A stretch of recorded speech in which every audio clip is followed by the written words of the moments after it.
তৃণমূল কাউন্সিলরের সামনে এবার দুটো পেশা তৃণমূল নেতাকে রীতিমতন দৌড় করাচ্ছেন প্রাণ ভয় দৌড় তৃণমূল নেতা।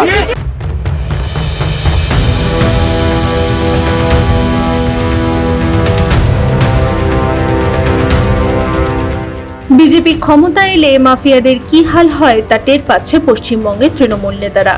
জেলায় জেলায় কোমরে দড়ি পড়ছে তৃণমূল নেতাদের। যে এলাকায় কয়েকদিন আগে পর্যন্ত তাদের কথায় চন্দ্র সূর্য উঠত, সেখানে হাফ প্যান্ট আর স্যান্ডো গেঞ্জি পরিয়ে সেখানেই তাদের কোমরে দড়ি পরিয়ে ঘোরাচ্ছে পুলিশ।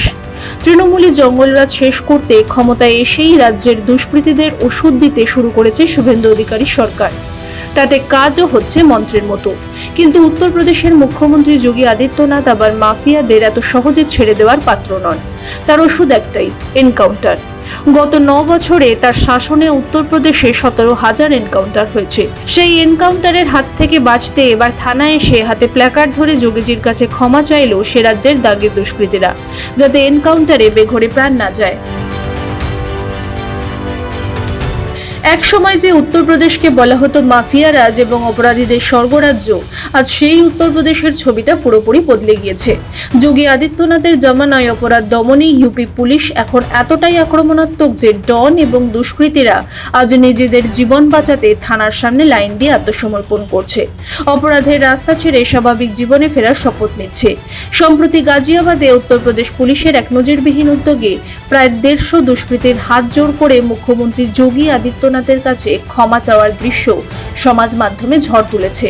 হাত উঁচু করে অপরাধের অন্ধকার জগৎ ছেড়ে আসার শপথ নিচ্ছেন অপরাধীরা। মুখ্যমন্ত্রী যোগী আদিত্যনাথের কাছে হাত জোড় করে ক্ষমা চাইছে তারা। উত্তরপ্রদেশের গাজিয়াবাদে সম্প্রতি দেখা যাচ্ছে এমনই এক অভূতপূর্ব দৃশ্য। উত্তরপ্রদেশ পুলিশের একটি বিশেষ পুনর্বাসন প্রকল্পের অধীনে প্রায় 150 জন চিহ্নিত অপরাধী একসঙ্গে জড়ো হয়ে অপরাধ জীবন ত্যাগ করার শপথ নিচ্ছে থানার সামনে দাঁড়িয়ে।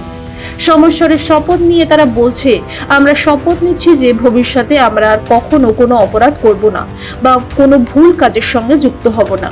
কেবল শপথ নেয়াই নয়, বহু অপরাধী নিজেদের হাতে পোস্টার ও প্ল্যাকার্ড নিয়ে এসেছিলেন, যেখানে সরাসরি মুখ্যমন্ত্রী যোগী আদিত্যনাথের উদ্দেশ্যে লেখা ছিল, মুখ্যমন্ত্রীজি, আমরা ভবিষ্যতে আর কোনো অপরাধ করব না, দয়া করে আমাদের ক্ষমা করুন। অপরাধীদের এই আত্মসমর্পণ প্রমাণ করে যে উত্তরপ্রদেশে আইনের শাসন কতটা মজবুত।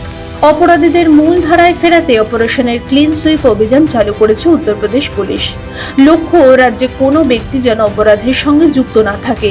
শুধু তাই নয়, এই সমস্ত অপরাধীদের স্পষ্ট ভাষায় চূড়ান্ত হুঁশিয়ারি দিয়ে জানিয়ে দেওয়া হয়েছে যে এরপরও যদি তারা কোনো অপরাধমূলক কাজের সঙ্গে যুক্ত হয়, তাদের বিরুদ্ধে কঠোরতম আইনি পদক্ষেপ নেওয়া হবে। এই সমস্ত ব্যক্তিদের সম্পূর্ণ ডেটাবেস এখন পুলিশের ডিজিটাল সিস্টেমে যুক্ত করা হচ্ছে, যাতে ভবিষ্যতে তাদের প্রতি মুহূর্তের কার্যকলাপের উপর নজরদারি চালানো যায়। পুলিশের দাবি, এই অভিযানের ফলে অপরাধ নিয়ন্ত্রণ অনেক সুবিধাজনক হবে।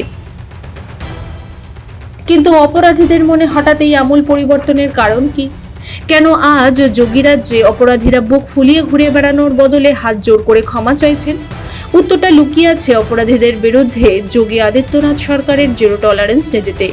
অপরাধ করলে যে রেহাই মিলবে না তার প্রমাণ মিলেছে গত 28শে মে বকরি ঈদের দিনে খোদা কলোনির 17 বছর বয়সী কিশোর সূর্য চৌহানের হত্যাকাণ্ডে।